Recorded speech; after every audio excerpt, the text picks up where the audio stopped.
Marzo de 2020. El mundo financiero se está quedando sin dólares. Y no me refiero a Estados Unidos, sino me refiero a fuera de Estados Unidos. Bancos japoneses, bancos europeos, bancos coreanos, todos ellos necesitan dólares, pero no los encuentran, no son fáciles de conseguir. Y de repente, la Reserva Federal de Estados Unidos activa las líneas swap de emergencia con otros bancos centrales. ¿Sabes cuánto tardó realmente esa liquidez en llegar al mercado? Días enteros, pero con el contexto de que los mercados se estaban desangrando mientras los dólares tardaban en llegar. 5 años después, la Fed de Nueva York y el Banco Internacional de Pagos, el Banco Central de los Bancos Centrales, publican un documento técnico donde demuestran que esa misma operación podría ejecutarse en segundos, sobre un ledger y con una liquidación que todos conocemos, la liquidación atómica. El documento se llama Project Pine y cuando lees los requisitos técnicos que describe, y os los voy a leer casi literalmente, empiezas a notar algo muy curioso, algo que si me sigues desde hace 4 años ya conoces, porque describen punto por punto una infraestructura que ya existe y que lleva 14 años funcionando. Quedaos hasta el final porque la parte del lenguaje del documento es la que más me ha sorprendido. Pero antes de hablar del proyecto Pine del BIS, necesitas entender el problema de fondo. Porque sin esto, Pine parece un experimento técnico muy aburrido. Pero con lo que te voy a explicar a continuación parece otra cosa completamente diferente. Lo que he visto en otros vídeos no voy a extender demasiado, pero existe un sistema monetario paralelo del cual casi nadie habla, el mercado del eurodólar. No tiene nada que ver con el euro, aunque el nombre sea muy parecido. Son simplemente dólares que viven fuera de Estados Unidos. Depósitos en Londres, crédito en Tokio, derivados en las Islas Caimán. Dólares que se crean mediante el crédito bancario sin que la Reserva Federal intervenga y sin que los vea. Las estimaciones del BIS sobre la deuda en dólares fuera de Estados Unidos, incluyendo la deuda oculta en swaps de divisas, es de más de 60 billones de dólares. Y aquí viene lo importante. Sobre este sistema gigantesco, la Fed tiene exactamente cero herramientas directas. No supervisa los balances, no controla la creación de crédito. Lo único que puede hacer en este contexto, cuando todo arde, es lo del 2008 y lo del 2020, prestar dólares a otros bancos centrales para que ellos los repartan. Dicho de otra forma, es un bombero que llega tarde, a ciegas y que ni siquiera sabe cuán grande es el incendio. Guarda esta idea porque es la clave de todo el vídeo. El mayor mercado de dólares del mundo opera fuera del alcance de la Fed. Y la Fed lo sabe. Pero volvamos al 14 de mayo del 2025. El New York Innovation Center de la Reserva Federal y el Banco Internacional de Pagos publican Project Pine. ¿Qué es esto exactamente? Pues es un experimento conjunto que se hace una única pregunta. Si los mercados financieros mayoristas se tokenizan, si el dinero y los bonos del tesoro pasan a ser tokens en un ledger, ¿puede un banco central seguir haciendo política monetaria? Fijaros en lo que no se preguntan. No se preguntan si la tokenización va a llegar. Eso lo dan por hecho. El Banco Internacional de Pagos no construye prototipos para futuros que considera improbables. ¿Y qué es lo que construyeron? Construyeron un toolkit de política monetaria sobre contratos inteligentes, pago de intereses sobre reservas, operaciones de mercado abierto, repos, gestión de colateral, todo el arsenal de un banco central, pero programado. Y lo sometieron a 10 escenarios, incluyendo eventos de estrés y crisis simuladas. ¿Y cuál es el resultado? Cito casi literalmente. El toolkit fue rápido y flexible. En los escenarios de crisis, el Banco Central pudo añadir y cambiar herramientas instantáneamente. Y comparad eso con la realidad actual. Fedwire cierra de noche, liquida en lotes y necesita aprobaciones humanas en cadena. La facilidad de emergencia del 2020 tardó días en propagarse. En el mundo de Pine, la línea swap es un contrato inteligente que se ejecuta en segundos contra colateral verificable en un ledger. El bombero deja de llegar tarde. El bombero es el edificio. Y ahora conectad los dos bloques. Si el eurodólar, ese sistema opaco e incontrolable, migra a una infraestructura tokenizada, deja de ser invisible. Por primera vez en la historia, la Fed tendrá visibilidad y capacidad de actuar sobre el dólar offshore.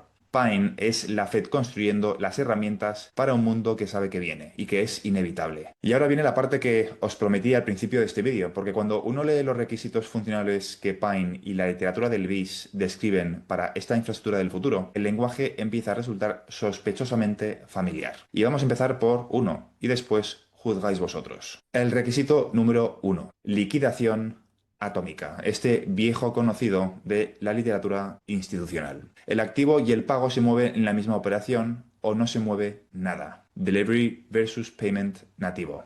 ¿Os suena de algo? XRPL lo tiene implementado a nivel de protocolo desde el año 2012, no como contrato de terceros que puede ser hackeado, como parte del propio ledger.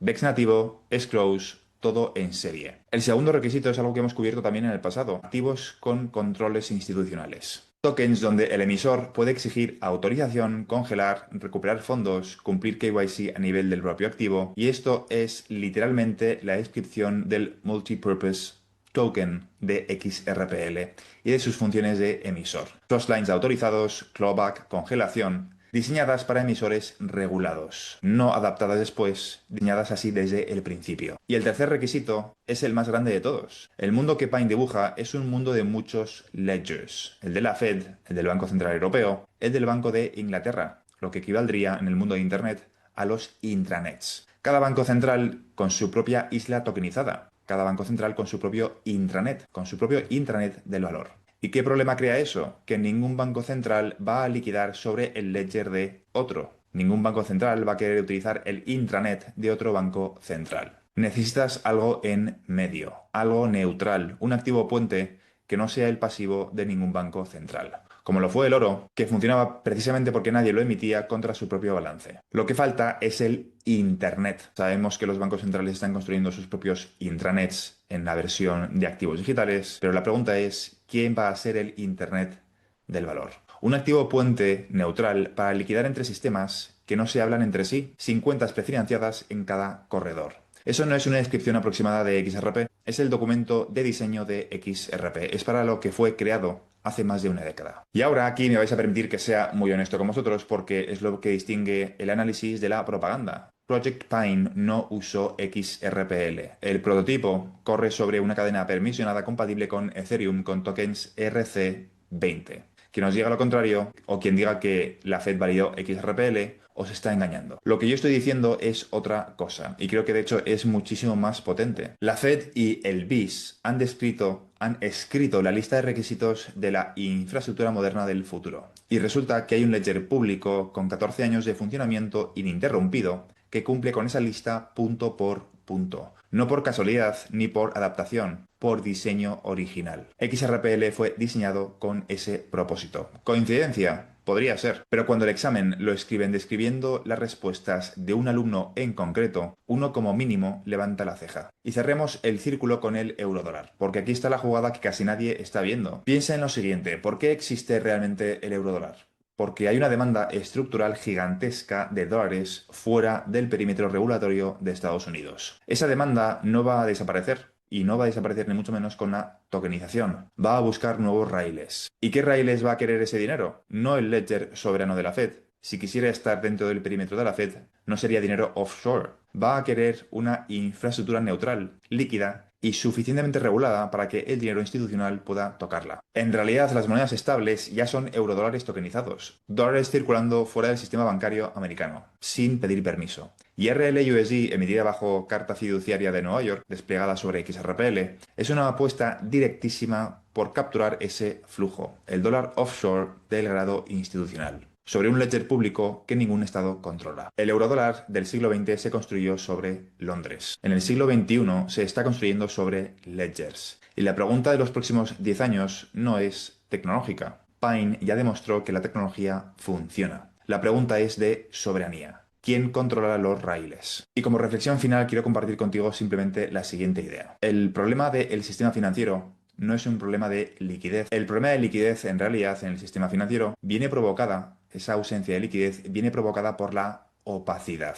Y lo que están proponiendo desde el Centro de Innovación del Banco Internacional de Pagos es acabar con esa opacidad incorporando tecnologías de contabilidad distribuida. Muchísimos analistas tradicionales consideran que lo que está ocurriendo con las medidas excepcionales que implementan ciertos reguladores, en concreto la Fed, con estas líneas de swap, tienen como objetivo sí o sí reforzar al dólar, y en realidad ese no es el objetivo. El objetivo es mantener la estabilidad del sistema financiero. Un objetivo muy diferente a expandir el dólar. Los reguladores tienen como interés, tienen como objetivo mantener la estabilidad del sistema financiero. Y si eso implica hacer que la burbuja del eurodólar sea cada vez más grande, bienvenido sea, Pero ese no es el objetivo, es un medio para un fin. El fin es mantener la estabilidad del sistema financiero y el medio es expandir las funciones del dólar hasta que ellos consideren. En otro momento, pueden decidir utilizar otras herramientas para mantener la estabilidad del sistema financiero. Así que quiero resumirlo en 3 frases para que reflexiones sobre ello. En primer lugar, el proyecto Pine confirma que los bancos centrales dan por hecha la tokenización de los mercados mayoristas y ya están construyendo sus herramientas para operar en ella. En segundo lugar, ese mundo de ledgers soberanos crea un problema nuevo: la liquidación entre islas,